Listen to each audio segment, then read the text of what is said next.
নমস্কাৰ বন্ধু বান্ধৱীসকল, বাবু ব্লগলৈ আজি আপোনালোকক পুনৰ স্বাগতম জনাইছোঁ। আজি মই আহি আছোঁ ধেমাজি বিষ্ণুপুৰ।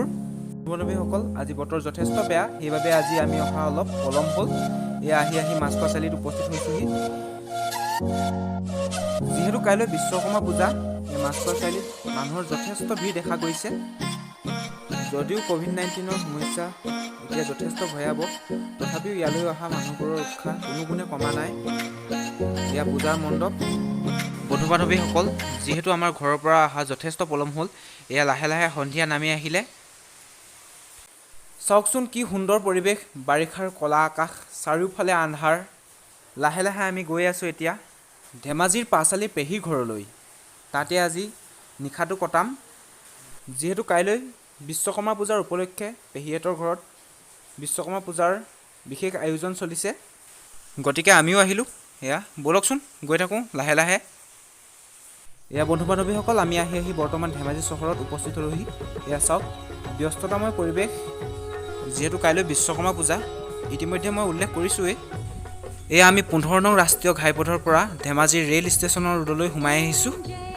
ধেমাজি ৰেলৱে ষ্টেচন ৰোডৰ এটা বিশেষ বৈশিষ্ট্য আছে, হয়তো আপোনালোকে বহুতেই নাজানে।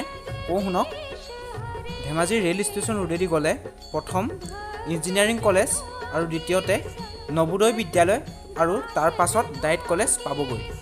ডাইট কলেজৰ পৰা 4 কিলোমিটাৰ যোৱাৰ পাছত অসম অৰুণাচল প্ৰদেশৰ সীমান্তত অৱস্থিত সকলোৰে পৰিচিত প্ৰাকৃতিক সৌন্দৰ্যৰে ভৰপূৰ অসমৰ মনোমোহা বনভোজস্থলী জীয়াঢলমুখ। বৰ্তমান আমি আহি ধেমাজি ৰেলৱে ষ্টেচনৰ ওচৰ পাইছোঁহি। এইখিনিতে আপোনালোকক আৰু এটা কথা কৈ থওঁ যে আপোনালোকে সকলোৰে পৰিচিত বেহাৰবাৰী আউটপোষ্টৰ বিউটি বাইলুঙৰ হাই প্ৰেছাৰ নামৰ গীতটি জীয়াঢলমুখত বৰ্তমান শ্বুটিং চলি আছে। আমিও ইয়াৰ পিছত নেক্সটটো ভিডিঅ' জীয়াঢলমুখৰ ওপৰত বনাবলৈ চেষ্টা কৰিম। আমি বৰ্তমান আহি পেহীহঁতৰ গাঁৱত উপস্থিত হ'লোহি। বন্ধু বান্ধৱীসকল, গাড়ী ধোৱা আৰু বাইক ধোৱা পৰ্ব চলি আছে। ময়ো লাগি আছোঁ কামে কাজে পূৰা।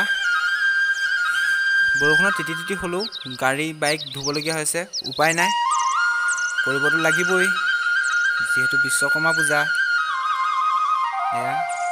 দেখিছে নহয়, আমাৰ স্পেচিয়েল গেষ্ট আহি উপস্থিত হৈছেহি। সকলোৰে চিনাকি, সকলোৰে পৰিচিত মৌচুম দা।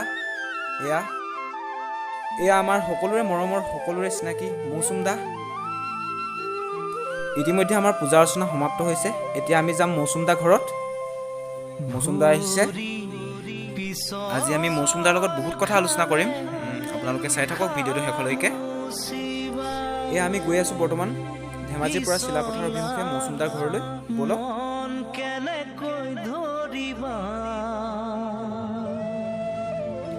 আপোনালোকে চাওক, বিল সদৃশ এটা বৃহৎ পুখুৰী, ইয়াতে মৌচুম দা মীন পালন কৰি আছে। মৌচুম দাই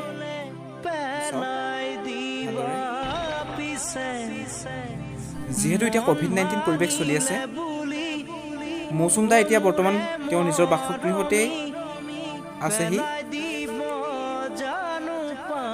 চাওক মীন পালনৰ সৈতে কেনেদৰে তেওঁ জড়িত হৈছে। চাওক, আপোনালোকক দেখুৱাবলৈ চেষ্টা কৰি আছোঁ।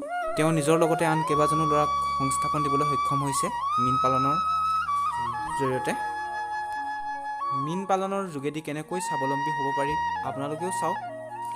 মৌচুম দাই হাজাৰজন অসমীয়া ল'ৰাক কৰি দেখুৱাবলৈ সক্ষম হৈছে। এনেদৰে মৌচুম দাই আত্মনিৰ্ভৰশীলতাৰ পথ দেখুৱাইছে। মৌচুম দা ইয়াতে বহি থাকে, তেওঁ আজৰি সময়ত তেওঁ ইয়াতে কটায়। কি সুন্দৰ এটা পৰিৱেশ। মৌচুম দা তেওঁ বৰ্তমান মাছক খাদ্য দিয়াত ব্যস্ত। কিছুমান মাছ আহিছে, আপোনালোকক দেখুৱাবলৈ চেষ্টা কৰিছোঁ।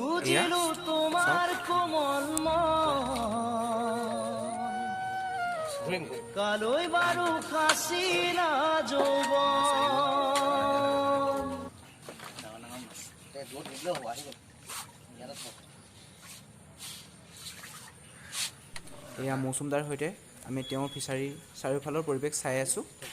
কি সুন্দৰ। শেষত আমি মীন পালনৰ অভিজ্ঞতাৰ বিষয়ে মৌচুম দাৰ পৰা কিছু কথা জানিব বিচাৰিছোঁ। সকলোৰে এখন চিনাকি মুখ মৌচুম দা। নমস্কাৰ। দাদা এই পুখুৰী এনেই মাটি এনেই কিমানমান আগুৰি আছে? মাটি আছে তোমাৰ ইয়াত আছে অলমষ্ট 40 বিঘা। হয়। আমাৰ ঘৰৰ পিছফালৰ পৰা যিমানখিনি দেখিছা 40 বিঘাৰ ওপৰত আছে। আৰু ফিচাৰীটো আছে যোনটো ডাঙৰ ফিচাৰী দেখিছা? হয়, সেইটো। সেইটো আছে ৱাটাৰ বডি আছে 18 বিঘা। হয়। পাৰটো আমি জুখিছিলে নাই ৱাটাৰ বডি পানীটো আছে জেগা এৰিয়া 18 বিঘা আছে। হয়। তাৰপিছত এতিয়া বৰ্তমান ৰাইজলৈ কি আগবঢ়াম বুলি ভাবিছে? গানটো এতিয়া লকডাউন হোৱাৰ পিছৰ পৰাতো ফিচাৰীতে লাগি আছোঁ। হয়। আজি কেইবামাহ হ'ল অলমষ্ট মাছবিলাকো ডাঙৰ হৈছে। হয়। তাৰ মাজতে কিছুমান গান কৰি থোৱা আছে আৰু কিছুমান গান কৰিও আছোঁ। হয়। আৰু ইয়াতে গোগামুখত এটা ষ্টুডিঅ'টো গালোঁ দুটামান গান। হয়। ত' সেইকেইটাও ৰিলিজ হ'বই দুই এদিনতে। কিন্তু মোৰ পাৰ্চনেলি যিখিনি ৰিলিজ হ'ব সেইকেইটা পূজাত দুই এটাকৈ ৰিলিজ হ'ব। ৰিলিজ হ'ব ন? অঁ, দুৰ্গা পূজা? দুৰ্গা পূজাত। হয়। মাছ এনে এবাৰ কিমানমান দিছিলে পুখুৰীত? মাছ এবাৰ আমি 7 কুইণ্টেল দিছোঁ। 7 কুইণ্টেল ন? 7 কুইণ্টেল দিছোঁ। বিভিন্ন ধৰণৰ মাছ আছে। অঁ, কি মাছ আছে কৈ দিয়ক। বাহু আছে, ৰৌ আছে, মিৰিকা আছে, ভাঙন, কুহি, এইবিলাক চব মিক্স আছে। আৰু এই যিটো সৰু পুখুৰী, হয়, সেইটো সৰু ফিচাৰীটোত আছে কচ মাছ আৰু তোমাৰ চন্দা মাছ। চন্দা আৰু কচ মাছ। জাষ্ট এক্সপেৰিমেণ্টৰ কাৰণে ইয়াত দি চাইছোঁ অলপ অলপ। হয়। সৰু সেইটো। হয়। সেইটো কাৰণে কেনেকুৱা ধৰণৰ গ্ৰথ হয় তাকে চাবৰ কাৰণে এবাৰ নতুনকৈ কৰি চাইছোঁ। কচ মাছৰ লোকেল নামটো পংকজ। পংকজ ন? কচ মাছৰ লোকেল। ইয়াত দানা ছটিয়াই আছে মাছৰ কাৰণে।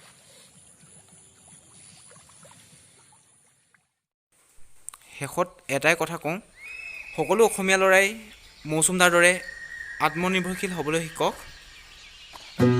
সকলোকে স্বাৱলম্বী হ'বলৈ আহ্বান জনাই আজি ইমানতেই আমাৰ এই ভিডিঅ'টো সামৰণি মাৰিছোঁ।